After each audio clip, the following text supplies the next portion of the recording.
Hey folks, okay, so I started with dang it. Um, yeah, I'm doing this as a part of this YouTube creators deal. Um, we hashtag stay home and do what sing or whatever with me hashtag to encourage people with the COVID-19 uh, pandemic happening in this country. If you're watching, the health experts are encouraging people to stay home if at all possible, as much as possible, and I want to encourage that too. I'm not fearful about it. I know it all works out, but you got to respect it, and we want to stop the spread as we can, basically, to protect our more vulnerable citizens and people and elderly and children and so forth. Makes all the sense in the world, and also want to use this video to encourage you to use this time. If you're staying at home, if you're off of work, don't regret it. Do not feel like the universe or God or this world hates you or you're being punished. I don't think it's true, and B, I mean, we choose how we see things. It's much more wise and much more effective to choose to say that life doesn't happen to you, it happens for you. And as you get older, hopefully that wisdom comes that there's no accidents. Those things you thought were so terrible ultimately worked out way better than you could have expected. So I wanted to use this and title this Stay Home and, I guess, read with me or personal develop with me. I wanted to share some of, I think, the best book ever written. Sorry, Bible fans, that's a good book too. But in terms of it's small. First off, it's small, it's powerful, it's profound. I call it the blueprint for life. If you want to live a real life of energy and enthusiasm, make your impact on the world, and have fun in life and help the world and live a satisfying life. I know that's a big description. It sounds like pie in the sky, but give it a shot. I don't know. This guy's got lots of great content on YouTube himself. The author is Brendan Burchard. The book's called The Motivation Manifesto, and it's just. You can scroll to YouTube and see his other videos on it. It's a new approach to what it takes to motivate people to do the things they want to do and live a full life. I love it. I've read it several times, a dozen times. I'll come back to different sections, and it's just, not only is it good the first time, you come back to it, and sure enough, it will light you up again with just the guy understands the power of words. And in researching and preparing for this book, he studied revolutionist rhetoric, the effective speakers, with words said effectively and presented at the right time, the right way. You can get people to do all sorts of things, even go to war. So there is definitely a power in words, and this guy's, I think, mastered it. He's brilliant. I love him. Hope he doesn't mind me sharing this on YouTube. I'm not putting any monetizing this channel at all. I don't want Snickers and Cheetos or Candy Crush advertising. I don't want random ads on my videos. I'll make my money elsewhere. So I'll start with the first section. Before he gets into the nitty-gritty, he calls it the Declaration of Personal Power. It's really parodies, mirrors the Declaration of Independence, some of the phrasing and the way it's presented. See if this works for you. There comes a time in the lives of those destined for greatness when we must stand before the mirror of meaning and ask why. Having been endowed with the courageous heart of a lion, do we live as mice? We must look squarely into our own tired eyes and examine why we waste so much time sniffing at every distraction. Why we cower at the thought of revealing our true selves to the world. Why we scurry so quickly from conflict, and why we consent to play small.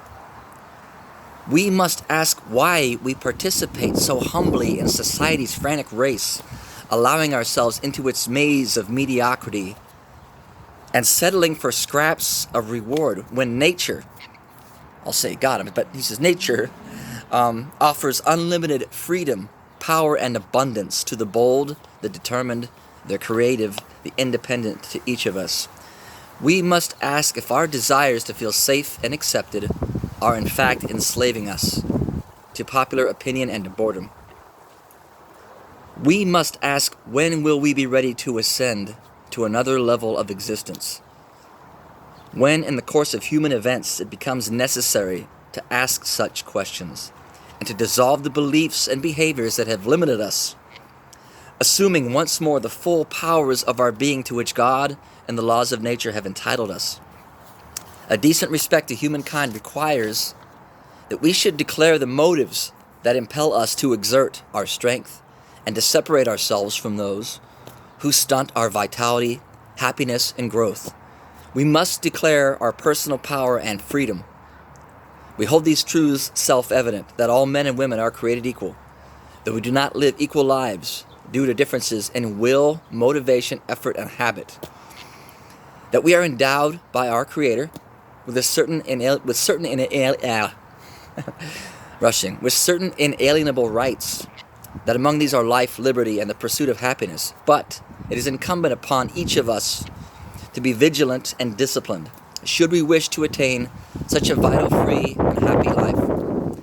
We believe the greatest of human powers is the ability to independently think for ourselves, to choose our own aims, affections, and actions. For in the hearts of humankind lives a natural instinct for freedom and independence, a psychological predisposition for self-direction, a biological imperative toward growth, and a spiritual joy in choosing and advancing one's own life. It is the main motivation of humankind to be free, to express our true selves and pursue our own dreams without restriction, to experience what may be called personal freedom. I mean, I hope that gets you fired up. It goes on, it gets better, or at least maintains that level of fire. This is fire in syntax form. I want to read this next line, actually. To secure these rights and this personal freedom, men and women of conscience must not consent to be controlled by fear, convention, or the will of the masses. We must govern our own lives. And when our thoughts and actions become destructive, it is our responsibility to alter or abolish them, and institute new habits as the foundations for a freer, happier life. We must exert our power, improving how we think and how we interact with the world. I don't want to. You can look up the video that Brendan's done. It covers this whole thing. But the declarations to reclaim our freedom and power are: we shall meet life with full presence and power. And to paraphrase, that's bringing your conscious mind to this moment, not be distracted by yesterday or too far in the future. An awareness, which I think comes largely from meditation. Anyway, we shall reclaim our agenda. Decide what your life is about, what you're here for, what your legacy is going to be, and pursue that. If that means at some point you have to leave your mundane or boring job, so be it. Even if you are there, still working the job, pursue your dream. It's your life after all, right? For God's sake. We shall defeat our demons of doubt, delay, and what was the third demon? Doubt, delay, and was it separation? Anyways, it starts with D. Most of us are not maturing as fast as we are able. We are on constant pause. We wait and we wait to find out who we are, to declare our dreams, to struggle for what we want, to open ourselves fully to life and to love. We await personal courage to arise within us, or for society to grant us some ill-defined permission to activate our potential. We have forgotten that courage is a choice, and that permission to move forward with boldness is never given by fearful masses. Never. Most have forgotten that seeking change always requires a touch of insanity. If taking action before the perfect conditions arise, or before we receive permission, is unreasonable or reckless, then we must be unreasonable and reckless. Bold and disciplined initiative is our savior. It allows us to rise, to leap, to soar to the heights of true greatness. We must not lose the urgency of this moment, as it begs for us to begin something grand and important. For this, we now declare, we shall advance with abandon. I love this whole thing. Even though I know these words almost by heart, it just fires me up every time.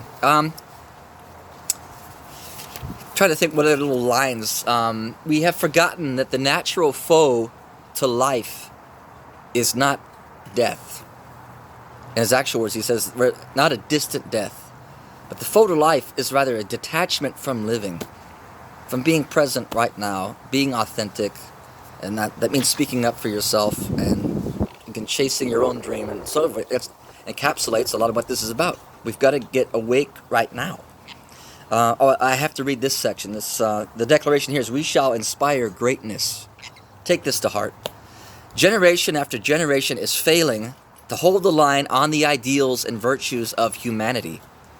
The low hum of mediocrity and the heinous pitch of narcissism has replaced what was once a chorus of society singing to virtue and progress and selflessness.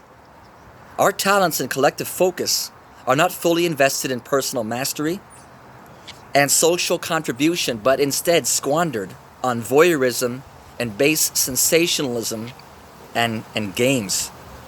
Candy Crush. Calling you out. Too often we don't call out a wrong, like when we get cheated in the 2016 election out of Bernie Sanders. We don't call out a wrong or expect ourselves or others to act with routine integrity, excellence, or love.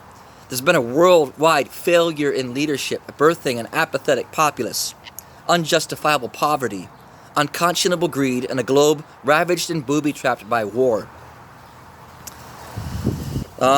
So many people are afraid to demand more, to dare, as have the great leaders of the past, to incite the directionless with bold challenges to rise and to contribute.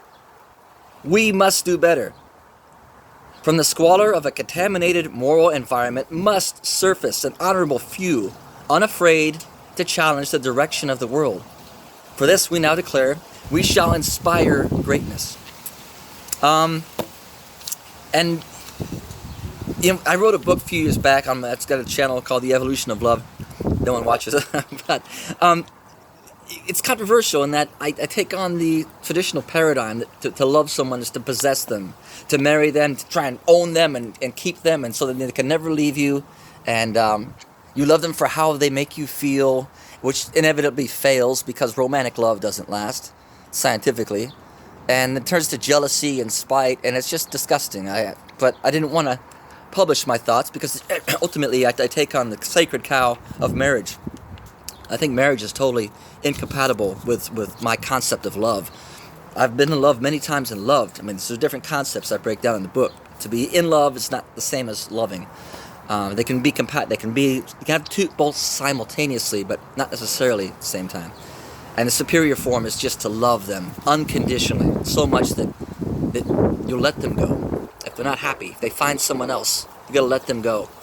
But I thought, well, no one's saying with this. Why am I the only one? It's not going to resonate with people. But I came across this declaration that Brendan lays out here. It's called, we shall amplify love. I want to read the whole thing. Reading these words, I'm like, okay, Doug, that's the green light. Go ahead, do it. There's other people out there that will respond. You just got to get in front of them. Anyway, we are not transmitting or receiving love as we were divinely intended to. We are filtering love rather than feeling it. We fell for the prevailing hysteria that said, protect your heart. And we began to believe that love itself had enemies and needed protecting. When we were hurt, we felt that love was somehow diminished or damaged. But hurt has nothing to do with love. And love is unaffiliated with and unaffected by pain. Ego was hurt, not love. Love is divine. It is everywhere, ever-present and abundant and free. It is a spiritual energy that is at this very moment flowing through the universe, through us, through our enemies, through our families, through billions of souls. It was never absent from our lives. It's not bound in our hearts or in our relationships, and thus it is not capable of being owned or lost. We have allowed our awareness of love to diminish, that is all. In doing so, we have caused our own suffering. We must mature and realize that freeing our mind of ancient hurts and opening once more to love shall give us access to divine strength. To stand emotionally open before the world and give of our hearts without fear of hurt or demand of reciprocity. This is the ultimate act of human courage. For this we now declare, we shall amplify love. And I love that line, to stand emotionally open before the world and give of our hearts without fear of hurt or demand of reciprocity. You don't have to give anything back. That's not what love is about. You give it freely. If it comes back, great. I don't want to go too much into it. I'm trying to think what else I can say about it. It's just, again, guys, it's a blueprint for life. And personal development is the key to happiness. And we all find out eventually. It's not the things that you own. You're already wealthy beyond what any of our previous generations could have imagined. It's a mindset you have. Read. So these are one of the great points that he makes in the book and on his YouTube as well. The number one thing you should focus on, I think right now with your being quarantined and what's happening in the world, if you got to stay at home, is your health. Stop drinking soda pop. I'm saying it flat out. Quit alcohol if at all possible. At least cut back. Eat real food, nutritious food, not the fast food, nonsense food. Look, 70% of this country is overweight, and the information's there. You want to have more vibrancy and more happiness, better relationships, be more productive, probably make more money. Then health is where it all starts. Stretch, do some weight training. Everybody, don't care how old you are, be safe, but do it. These bodies were meant to push. We're meant to charge forward. I think meditation is part of that too, and this guy does a great instructional video, the Release Meditation, just one style, mantra-based, that changed my life. I think it's awesome. Hope you'll check that out too. I don't want to ramble on too long. I know these days probably people don't want to spend too much time watching any one video. Plus, I don't have that magnetic voice of a Garrison Keillor or some of these other people on YouTube. Maybe I need to work on that. I'm kind of a spaz. Always have been. Maybe something I need to work on. You want to learn something, guys? It's all there on YouTube. You want to learn how to play guitar? There's lots of great people teaching you how to do it. Start. You can do it. I have muscular dystrophy, and that was my story about why I'll never be great. And it's just a story. You can do it. You just got to persist. You got to work a little harder. Believe in yourself. You are a product of a divine, loving universe, and all the tools you have to win in life are within you. You want to learn how to sing, even. So I've been studying a course, Superior Singing Method. I think his name's Anthony Anastasi. Anyway, it's Superior Singing Method, and yeah, it's effective. It works. It's not rocket science, guys. We can sing. You can. Technique, practice, decide what you want and go for it, and you will get it eventually. You're born to succeed. Try to look. I'm gonna ramble on now. We can't be so judgmental about people who disagree with us. I'm as guilty as anybody. I believe in the science of climate change. It means it's obvious. And I used to think people are stupid who don't agree with me. They can't grasp it. Well, that's not fair. I mean, people are presented with their own information that they've obtained through their own course of life and have their own brain to determine what's true and what's not. So, and it would be a boring world and country if everyone agreed with each other. It's okay to disagree. But because of that, and because it's a democracy, then we have to find a way to have effective communication, to listen to each other better, without expectation that we're going to automatically change each other's perspective within that 15-minute conversation. Bring down the energy, the anger, tone it down, and listen to it. And then move forward. Try to find some common ground. What can we agree on? And that's how progress is made. If we remain just bitter enemies, then progress isn't made, and then wars happen. And I don't think there's any more time for that. So anyway, stay safe, stay home if you can, reach out to loved ones, use this time that you have as quarantine productively. To me, it's a gift from the universe, from God. That's how I see it. Not trying to sell you on it, but seeing it that way changes your whole mindset and your ability to take advantage of this opportunity. Things will change. Things will get better. They always do. Wish you well. Bye.